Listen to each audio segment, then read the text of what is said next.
Здравейте и добре дошли! Днес ще ви отведа до едно от най-магичните места на Земята – Бали.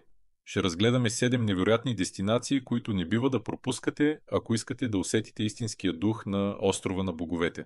Първо се отправяме към Убуд, където ще откриете вълшебна смесица от култура, изкуство и природа. Градът е заобиколен от тучни оризови полета, а свещената гора на маймуните впечатлява с атмосферата си. Тук можете да посетите десетки арт-галерии и да разгледате ръчно изработени сувенири, които пазят автентичния дух на местната култура. Ще откриете и множество йога и медитационни студия, идеални за онези, които търсят вътрешен мир и хармония. Следващата спирка е Танах Лот, един от най-красивите морски храмове в Бали, кацнал върху скала сред океана.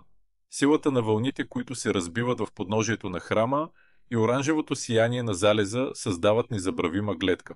Според местната легенда, Танах Лот е закрилен от свещени змии, които отблъскват зли духове, а от извора до храма хората черпят благословена вода. Докато се наслаждавате на това място, абонирайте се за канала, ако все още не сте, за да не пропуснете бъдещите ни пътешествия и съвети. След това се отправяме към планината Батур, активен вулкан, чийто изгрев е впечатляващ за всички любители на приключенията. Много туристи изкачват планината още в ранните часове, за да станат свидетели на изгрева над облаците. Регионът около Батур е прочут и със своите горещи извори, в които можете да се отпуснете след разходката. Цялата зона предлага вълшебна гледка към вулканичните пейзажи, съчетавайки суровата мощ на природата със спокойствието на езерото в подножието. Посещението в Бали няма да е пълно, без да отидете до храма Улувато, разположен на скала над Индийския океан. Мястото е известно със своите спектакуларни залези и традиционните кечак танц представления, които се провеждат всяка вечер. Гледката към безкрайната водна шир е истинско вдъхновение за фотографии и пътешественици, а близостта до плажове с отлични условия за сърф е допълнителен плюс за любителите на вълните. Не пропускайте и терасираните оризови поля в Тегалаланга, които се намират недалеч от Убуд.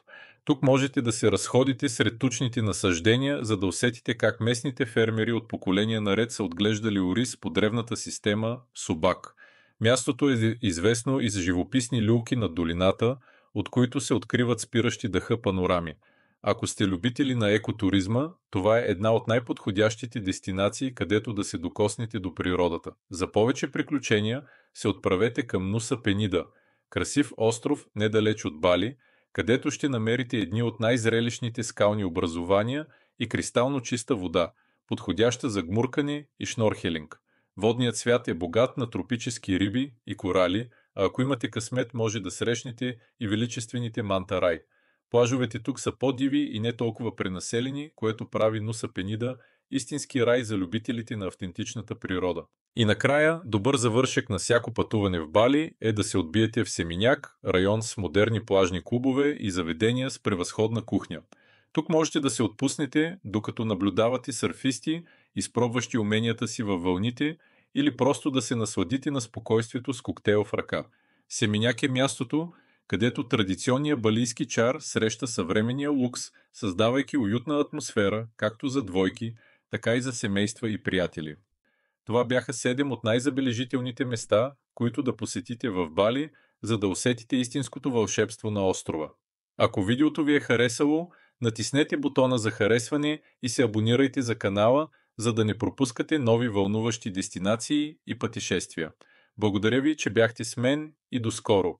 Приятно пътуване и незабравими преживявания!